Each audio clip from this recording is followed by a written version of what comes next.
सभी को नमस्कार। Rajput sir, Marwah sir, Bhatia sir, Bali ji, and principals and directors of the CBSE affiliated schools and non-CBSE affiliated schools also. एक तो ये बार बार मुझे गेस्ट बोल के ना, do you know how you define guest? Somebody who does not belong there has come for a short time and will leave, and they call me every time, and they tell me I am a guest. So अगर इतनी बार आने के बाद भी मैं भी guest ही हूँ, तो then we need to either I don't come or you amend the phrase. Because if you are calling us guests, then you are not utilizing us properly. आप हमें खिला पिला के हमारी बात सुन के भेज दोगे और अमल नहीं करोगे. तो it's better that you, on this day, you treat us as friends and you take us on board and we be a part of everything that you are doing so that we also benefit in terms of utilization of our knowledge and the application of that knowledge and experience that we have over the years gained.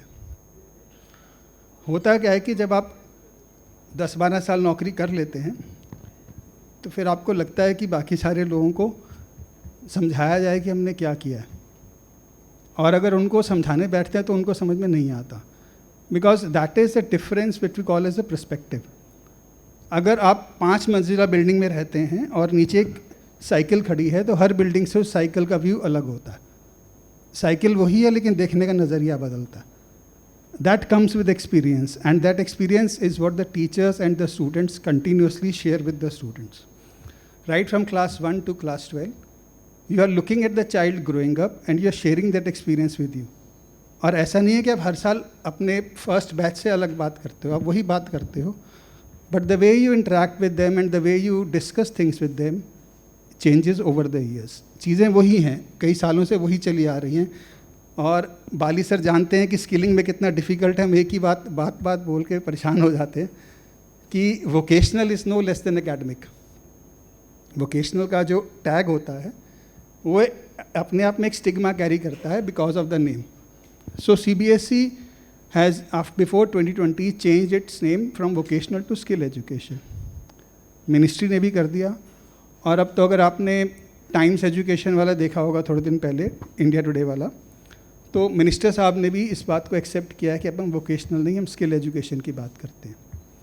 Because when you talk of vocational you talk of teaching for a job, and when you talk of skills you talk of teaching for multiple jobs. Because you for every job is made up of small skills. So जैसा पहले भी discuss हो चुका है कि अगर आप chef भी बनना चाहते हैं तो chef also involves a lot of skills. It involves cutting, chopping, selecting the right ingredients, then cooking and then plating also. And nowadays, after plating, photographing also. So photography, अगर आप नॉर्मल किसी आदमी से बात करो कि आप फोटोग्राफर बनना चाहते हो तो he will immediately associate you with a photo album that he has in his house. He will not look at the fact that Amazon पे शॉपिंग भी फ़ोटो के साथ ही होती है. अगर वो फ़ोटो अच्छी नहीं होती तो आपको प्रोडक्ट अच्छा नहीं लगता.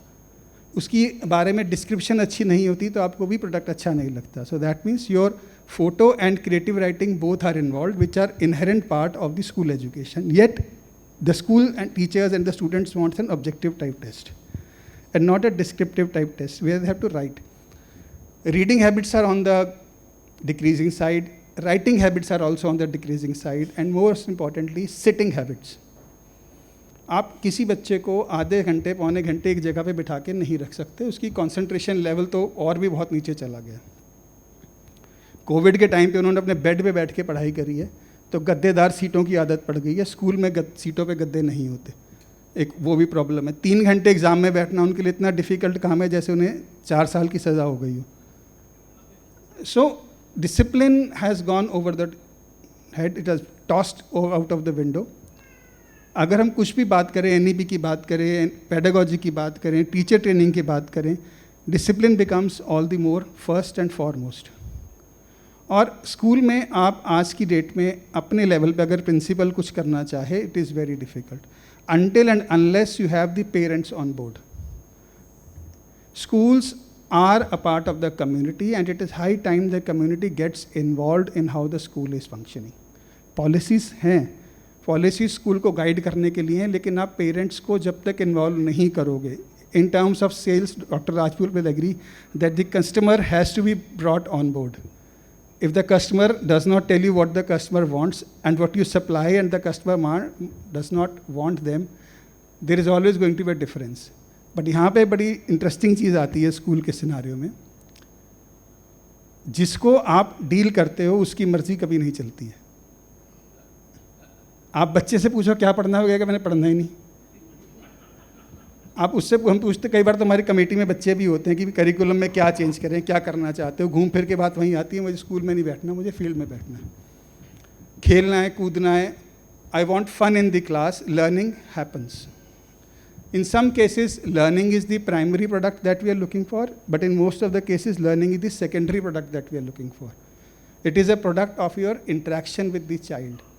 Once you build a trust with the child and you teach the child not what to learn, but how to learn. Important चीज़, आपने बच्चे को लाइफ लॉन्ग लर्नर बनाना है, ना कि 12th क्लास का एग्ज़ाम पास करा के नीट में बिठाना है. वो एक गोल है, वो ड्रीम नहीं है. The actual aim is making them life long learners. We always talk कि लर्न, अनलर्न, रीलर्न, लेकिन लर्न और अनलर्न के बीच में इतना ज़्यादा डिफरेंस है. हमारे लिए इतना डिफरेंस है, हमारे लिए इतना मुश्किल हो जाता है. अगर हमें एक तरह से कोई वर्ड प्रोनाउंस करना आता है, अगर हम उसकी प्रोनाउंसिएशन भी चेंज करना चाहें, it becomes very difficult. So how can the whole concept be unlearned when the child has been learning that concept right from the school end. And अभी तो इसके साथ और जुड़ गया है skilling, upskilling, skilling, reskilling and upskilling. So why skilling और education में स्किलिंग की ज़रूरत क्या है? Education and academia has always been the brain behind the industry. It has always been the people who have thought about setting up the industry, people who have thought about setting up universities. So why are we looking for bringing in skills? Now, for example, if you want to set up, let us say very simply, I want to set up a garment shop. I need to understand what the garment that I am bringing, उसके अंदर क्या क्या चीज़ें होती हैं, कपड़ा कैसे आता है, पैकिंग कैसे होती है, गेस्ट कम्स हुए, I want to open up a fashion boutique, I need to understand. मुझे बिजली का बिल का भी पता होना चाहिए, मुझे दरवाजे में तेल डालना है, अगर दरवाज़ा आवाज़ कर रहा है तो तेल कहाँ पे डालना ये भी पता होना चाहिए, बल्ब फ्यूज़ होगा तो बल्ब कैसे ठीक होगा ये भी पता होना चाहिए, क्योंकि मेरा अपना बिजनेस है. And I do not want that my shop should not be lit up when the guest come for a shop. Experience पूरा ख़राब होगा. लेकिन यही चीज़ जब हम अपने स्कूल में करना चाहते हैं, जब हम स्कूल में बच्चे को बताना चाहते हैं कि फ्यूज़ कैसे ठीक होगा, तेल कहाँ डलेगा, कब्जे क्या होते हैं, ताला कैसे लगेगा, कुंडी कैसे लगेगी, ये दरवाजे की शेप कैसी है, दरवाज़ा बनेगा कैसे, then the parents take an objection. मैंने ये करने के लिए भेजा. You don't understand that every job, whichever high level you are there, you have to understand all the lower levels also. जैसे ब्लूम्स लर्निंग की बात हम करते हैं, the higher level subsumes all the lower level. The understanding cannot happen without remembering. The creation cannot happen without understanding. The application cannot happen without all the other aspects. So if all the things are important, then why are we only putting vocational or skill in a separate bracket and all the other subjects in a separate bracket? That is the basis of the no hard separation that NEB talks about in chapter 4. So हमें हर subject के दो part दिखाई देने हैं, एक knowledge part और दूसरा part उसकी application. So when we had that NCF 2005, it was mostly about constructivism, it was mostly about acquisition of knowledge. Now we have the NCF 2024, which talks about more experiential learning. The NEB talks about experiential learning. Now that the acquisition of knowledge is there, time has come for the application of knowledge. आपने सीख लिया, अब आप उससे क्या करोगे? How you are going to apply knowledge, and for that you will need the support of the industry, not in terms of the big industry that we're talking about. It can even be a shop right near your school. It can even be a parlor right next to your school. It can even be a small go down, how the stacks are stored. In the post office also, how the post is stored, how the post is segregated, how it is separated. Post office antique हो गए हैं, लेकिन अभी भी वहाँ पे काम होता है. वहाँ पे पोस्ट ऑफिस बैंक की बजाय वहाँ पे चिट्ठियाँ अभी भी आती हैं. रक्षाबंधन के आसपास तो बहुत आती हैं. Even bank, when you visit a bank and you want your child to become a bank manager, he has to understand how the cashier works. He has to understand what the books the cashier is keeping, and even what the receptionist is doing in the bank. तो अगर उसे यही नहीं पता कि ये सारी चीज़ें छोटे छोटे स्किल्स मिलकर के एक जॉब पे बनाएंगे, और ये सारी चीज़ें आपके पेरेंट और आपके बीच में अंडरस्टूड हैं, जो आपका कस्टमर क्लास में बैठा है, who is not a customer but a consumer in this case, वो ठीक से डेवलप नहीं होगा. And when we are looking at $1 trillion economy, we need to understand every aspect of $1 trillion economy. And that aspect begins with understanding the child in your class. And understanding a child in your class begins with the fact that a teacher is very overburdened. A teacher does not have enough time to understand the child in the class. And we are not expecting the teacher to understand the child in 1 year. So that means when the class teacher changes from 1 year to next year, she has to pass on the record that she has maintained over the year for the child. She has to maintain a record, verify the record and pass the record for the next teacher. या तो class teacher जाए साथ में, या वो record साथ में जाए. क्योंकि बच्चा आपके पास 15 साल है, और 15 साल में भी अगर आपको बच्चे की पर्सनैलिटी या उसके करियर की लाइन का अंदाज़ा नहीं हुआ है, then there is something wrong with the school. We do not expect every teacher to be a career counsellor. We are there are many agencies, Cultus is there, Career Disha is there, and even Gen AI, if you use it properly, can help you to understand the personality and suggest some career lines for their child. बच्चों के साथ एक बहुत difficult चीज़ ये होती है कि उनका करियर का समझ नहीं आता. जब वो छोटी क्लासेस में होते हैं, everybody wants to be an astronaut. थोड़े बड़े होते हैं, they would like to become a doctor. थोड़े और बड़े होंगे, the dream changes, and then at a certain point of time, let's do this, then will think of the dream. जब हम छोटे बच्चों को पढ़ाते हैं, policeman, fire brigade, traffic police वाला, under the heading people that help us, teacher भी पढ़ाते हैं उसमें. But if you look at your experience, how many of times आपने पीपल हु हेल्प अस तो पढ़ाया है, बट कहीं पे पीपल हु हेल्प अस को people I want to become पढ़ाया है. हमने उसको हेल्प अस करा के छोड़ दिया. And when we are saying this, we are alienating ourselves from the people who help us. We are not making our children to be in that position where they can help other people. Because once you start helping other people, then you start valuing life. And that is where a value education and moral education comes into being. And once a child has a moral compass right in place, when AI comes into the life, he can always be having his biases and ethics in place for using AI. And AI also has a very big scope of careers, a very big branch of careers which we call as AI ethics or AI biases. Our human brain has more than 100 kind of biases. Even the color of the skin and the way the person walks into the room, the way the person dresses also creates a bias in the mind. And with that bias, the understanding changes. आप फिर उसको उसी एक opinion बना करके उस opinion में fit करना शुरू करते हैं. Same the child does, what we call as informal learning. That is how we instruct our teachers to behave in a certain manner with the children, so that they understand that is how they will have to behave when they grow up. And that is the example the teachers are requested to and required to present to the children. So with the use of technology, it can not only help you to understand the child better, and what I'm saying is, underlying is star लगा के नीचे, that you use the technology properly, ethically, unbiasedly and justifiably. ये नहीं कि जो chat GPT ने कह दिया आंखें बंद करके मान लिया, या व्हाट्सएप यूनिवर्सिटी पे जो भी आ गया वही सच है. You need to verify the facts, you need to research the facts, and you have to build that habit into the child also. अगर आपको पता है कि चाइल्ड चैट जीपीटी घर जाके यूज़ करेगा, और करना भी चाहिए, तो आप उसे यूज़ करना सिखाइए. आप उसको यूज़ करने का तरीका बताइए कि इसे यूज़ करना है तो इसको इस पैरामीटर्स पे यूज़ करना. This is going to help you to guide, and then you frame your own thinking around it, not simply copy paste. आपने उसको इंटरनेट से कोई प्रोजेक्ट दिया है तो यू नीड टू अंडरस्टैंड कि आपने उसको 10 साइट्स भी देनी है कि ये प्रोजेक्ट यहाँ से बनाना है, और वो साइट पहले आपने चेक करनी है, ताकि वो इनके अलावा जो भी इंफॉर्मेशन लेके आए, you are going to verify and understand and explain that information to the child. The child can be given a homework in advance so that in the class discussions happen. Child will learn more from your discussion. You need to open up the communication channel with the child. क्योंकि आजकल घर पे भी parents के पास इतना time नहीं है, वो बात करते हैं. पेरेंट्स अपनी सारी प्रॉब्लम स्कूल पे डाल के छोड़ देते हैं कि ये तो घर पे टीवी देखता है, मैडम आप मना करो तभी मानेगा, आपकी बात सुनता, हमारी तो सुनता ही नहीं। मैं कहती हूँ फ़ोन नहीं देखो, ये सारा दिन घर पे आके फ़ोन देखता है, आप मना करोगे तो मानेगा। अब वो फ़ोन इसलिए देखता है क्योंकि घर पे पेरेंट्स भी फ़ोन देख रहे होते हैं और उसके पास कोई काम नहीं होता, वो भी फ़ोन देखता है।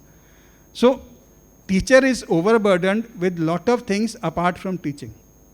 एक टाइम था जब टीचर को बीएड का कोर्स कराया जाता था और उसे सिखाया जाता था कि ये पेडागोजी है, जो आपने अब तक पढ़ा है इसको आपने ऐसे पढ़ाना है, and this is how you will interact. अभी तो mental health, physical health, emotional health, understanding the learning disorders के अलावा भी 50 चीज़ें टीचर को ध्यान रखनी पड़ती हैं कि अगर बच्चे ने खड़े होकर क्वेश्चन पूछा है तो कैसे खड़ा हुआ, ऐसे क्यों खड़ा हुआ, ऐसे क्यों नहीं पूछा। एंड इफ इट्स अ को educational school, sorry, I don't have words. I have all respect for all the teachers who are teaching there, especially the senior classes.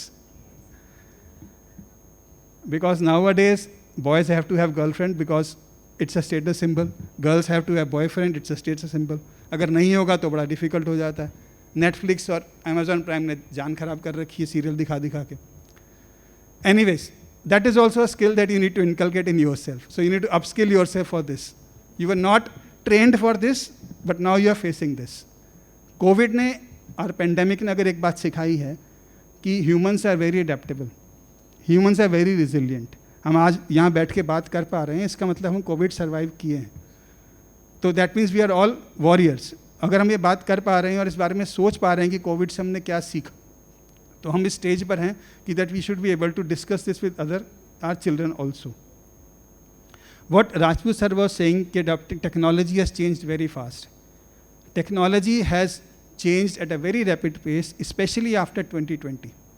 जैसे आप लोग बहुत टीवी तो देखते होंगे, बचा कुछ एक दो सीरियल खाना खाते हुए, चलिए खतरों के खिलाड़ी देखते हैं, मास्टर शेफ देखते हैं। So suddenly you are given a half an hour time and somebody has fast tracked the clock and you suddenly have 10 minutes left. That is what happened when COVID happened. So it has certainly accelerated the growth and teachers have been left understanding कि मेरे साथ क्या हुआ, बच्चों के साथ क्या हुआ, and those who have understood, they have been able to come on board, adopted technology, used whatever help they can get from external agencies. It is an era of collaboration. Principal को सब कुछ पता है, लेकिन principal के पास इतना time नहीं है कि वो पूरी तरह से अडॉप्ट अपने स्कूल में कर सके, because there are lot of other things that the principal has to do. Teacher को भी सब पता है, लेकिन टीचर के पास सिलेबस का इतना वर्कलोड है कि वो नहीं कर सकती। सो bring in outside help, use technology, use people who can help you, use counselors, use professionals in the field, get guest talks, use platforms like this, people like us who are sitting here, उनसे appointment लीजिए, अपने school में lectures कराइए, बच्चों की बात कराइए, because the more children talk the more they will understand, and the more they come out with their problem, the better human being they are going to be. And we want them to be better human being because we want a better India. And if I want an India where everybody is understanding, I need to begin from my class. If I'm looking at India down the line 10 years, 15 years, where the children are skilled, the children have job, they have job seekers, they have job more, we are running the economy of the world. We have people in very high places. It begins from the school.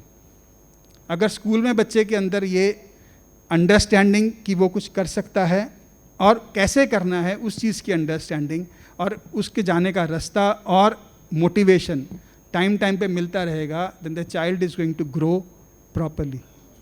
The child will have motivation. Sir मैं लेके चला हूँ नहीं गिर रही थी sir thank you so much. See, the change begins with us, but it's very difficult to change. It is so difficult that I can't even change my toothbrush, I can't even change my comb, and I can't even change my toothpaste very easily. That is how difficult the change is. अगर मैं पगड़ी इस तरह से बांधता हूँ और मैं दूसरी तरह से पगड़ी बांधूंगा तो it becomes very difficult for me to look at me in the mirror. I can't change my hairstyle over the years. I can't change my way I dress. So change is difficult. But I want everybody else to change, not me. सारे बच्चे बदल जाएं, सारे teacher बदल जाएं, CBSE बदल जाए, ministry बदल जाए, हम ऐसे ही पढ़ाएं. It is not right. And the only thing constant is change. And